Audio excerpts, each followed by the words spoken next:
Assalamualaikum warahmatullahi wabarakatuh. Apa kabar sobat sekalian? Semoga baik-baik saja. Cuma lagi di channel Delgo. Kali ini kita akan membahas info kesehatan yang ada di sekitar kita, yaitu tentang kasus COVID naik ya. COVID naik, dan ini varian yang baru ya, namanya subvarian XBB ya.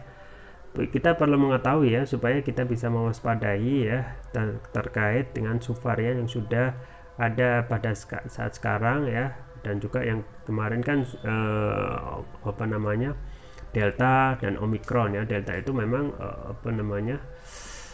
karakternya sangat penurunannya tidak cepat ya, tapi efeknya itu sangat masif ya, sampai menimbulkan kematian. Tapi untuk yang Omicron ini sebaliknya ya, penurunan cepat tetapi memang tidak begitu mematikan. Dan ternyata juga ada subvarian yang lain, yaitu XBB ya, yang sekarang kemungkinan masih belum belum banyak dibicarakan ya, belum banyak diperbincangkan, tetapi kita harus mewaspadai yang namanya penyakit ini ya, itu ya. Jadi ini yang sesuai dilansir oleh kasus cnnindonesia.com, kasus COVID naik, Omicron subvarian XBB disebut bisa kelabui antibody. Itu yang kita akan bahas kali ini.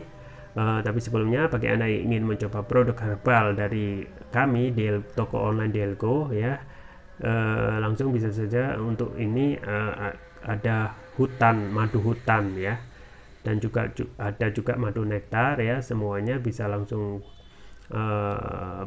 kita ketahui manfaatnya ya, banyak sekali. Dan pembahasan tentang manfaat dan juga perbedaan madu hutan dan madu biasa atau madu ternak itu sudah dibahas di video sebelumnya ya, bisa langsung di scroll cari ya, link pembelian ada di deskripsi.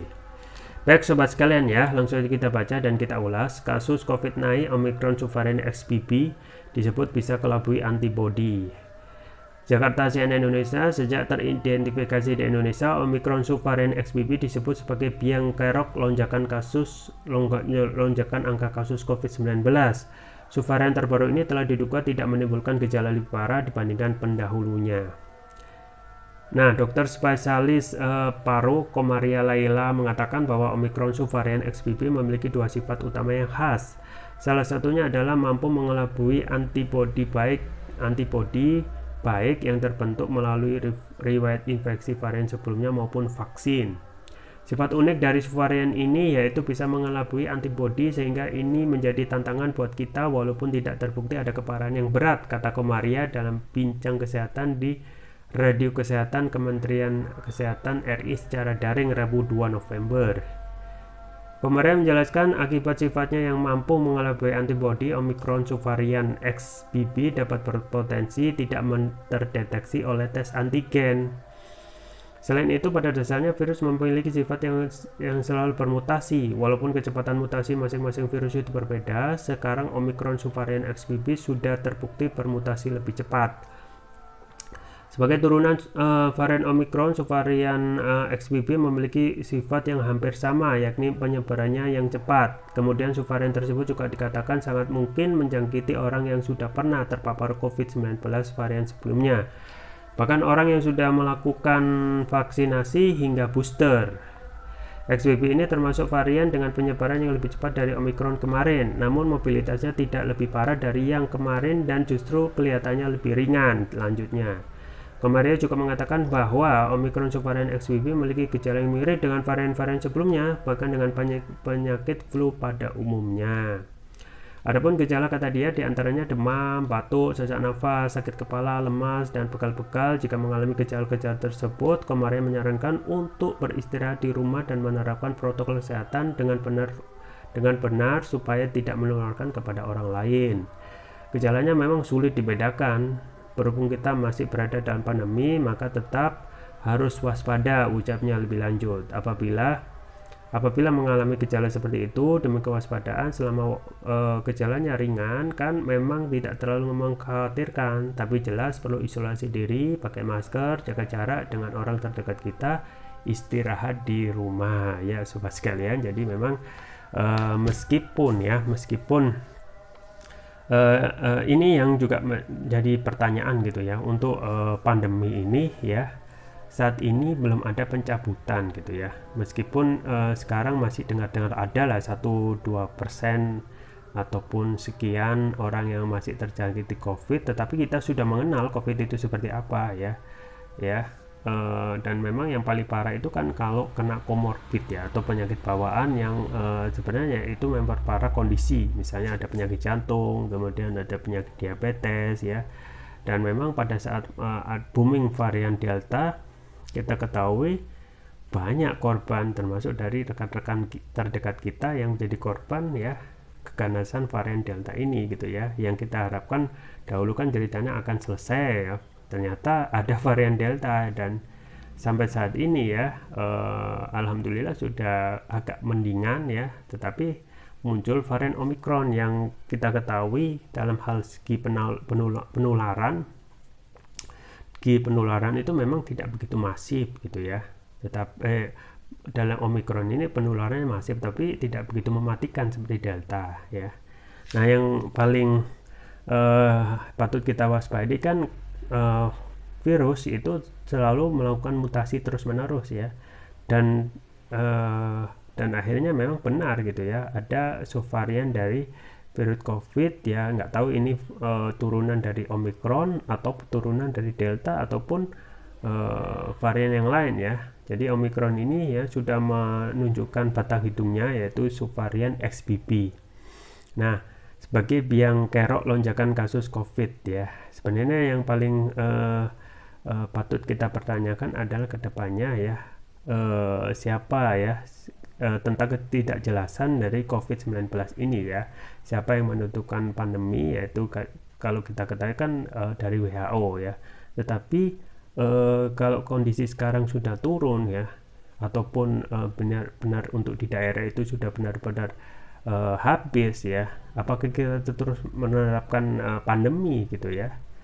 Karena efek dari pandemi itu benar-benar melakukan bisa memukul ekonomi gitu ya. Kita sudah tidak bisa beraktivitas ekonomi gitu ya, pendapatan UMKM juga menurun di tengah-tengah masyarakat dan lain sebagainya. Nah, kalau kita melihat sebenarnya kita itu secara personal ataupun pengetahuan tentang COVID itu ya sudah mumpuni gitu ya, dan gejala-gejala terkait COVID itu sudah mahfum dan umum diketahui, yaitu misalnya tentang gejala-gejala yang umum diantaranya demam, batuk, sesak nafas, sakit kepala, lemas, dan pegal-pegal. Dan antisipasinya ya tentu saja kalau kita mengalami hal-hal yang seperti itu dan terlihat berlangsung lama dan tidak selesai-selesai ya, harus ditangani dengan hal-hal yang misalnya isolasi diri gitu ya, kemudian juga pakai masker, jaga jarak dengan orang terdekat kita, dan istirahat di rumah ya. Jadi kemarin itu sempat dikatakan oleh Presiden bahwasanya akan ada waktunya kita mencabut pandemi gitu ya, artinya juga membebaskan untuk tidak memakai masker karena kondisinya sudah benar-benar turun. Nah, kita tagih gitu kapan untuk bisa benar-benar kita itu menentukan status tentang kondisi COVID antara pandemi atau sudah pandemi.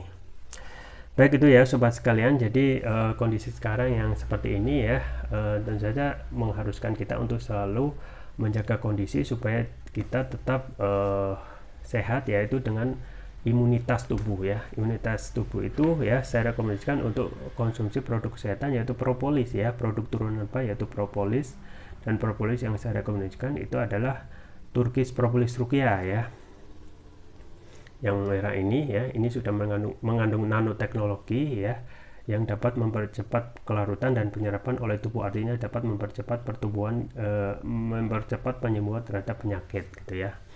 Kemudian manfaatnya antara lain dapat mengatasi penyakit non medis ya, kolesterol, diabetes ya, termasuk juga untuk imunitas tubuh ya. Kemudian untuk stroke ya, untuk tumor, mah, kanker, ginjal ya, amandel, sinusitis, dan lain sebagainya. Jadi ini ada produk sabu jagat yang hampir bisa mengobati berbagai macam penyakit, dan testimoninya juga sudah banyak ya. Kemudian untuk varian selanjutnya yaitu Turkish Propolis Rukia Brain ya, yang biru ini manfaatnya ada antara lain untuk memberikan nutrisi pada otak, untuk meningkatkan konsentrasi ya, Kemudian untuk membantu pemulihan stroke ya, membantu proses pertumbuhan pada anak dan remaja, meningkatkan stamina ya, mengatasi gangguan migrain, mengatasi keluhan vertigo, mengatasi sering sakit kepala, stres, kepala pening, meningkatkan kecerdasan pada otak dan remaja, memudahkan anak dan remaja menghafal pelajaran sekaligus menutrisi otak orang dewasa yang suka lupa atau pikun. Keunggulan dari TPR ini atau Turkish Public School antara lain sudah mendapatkan sertifikat halal dari MUI, sertifikat BPOM, dan sertifikat dari ini yang International Nano Entrepreneur Association ya. Penggunaannya cukup mudah, tinggal meneteskan TPR atau Turkish Public School ini sesuai berat badan tubuh. Misalkan berat badan tubuh itu 60 kg, berarti 6 tetes dikonsumsi 2 kali pagi dan malam. Untuk terapi berat, misalnya untuk diabetes, stroke, ginjal, itu bisa 3 kali pagi, siang, dan malam. Jangan lupa untuk selalu menjaga kesehatan imunitas tubuh dengan konsumsi rutin Turkish Propolis Ruklia, atau juga bisa coba madu hutan kami ya, madu hutan variannya banyak. Link pembelian ada di deskripsi, atau bisa kunjungi toko lain kami di Algo, di Tokopedia atau Shopee. Itu yang bisa saya sampaikan, semoga bermanfaat. Jangan lupa like, share, dan subscribe. Sampai jumpa lagi. Wassalamualaikum warahmatullahi wabarakatuh.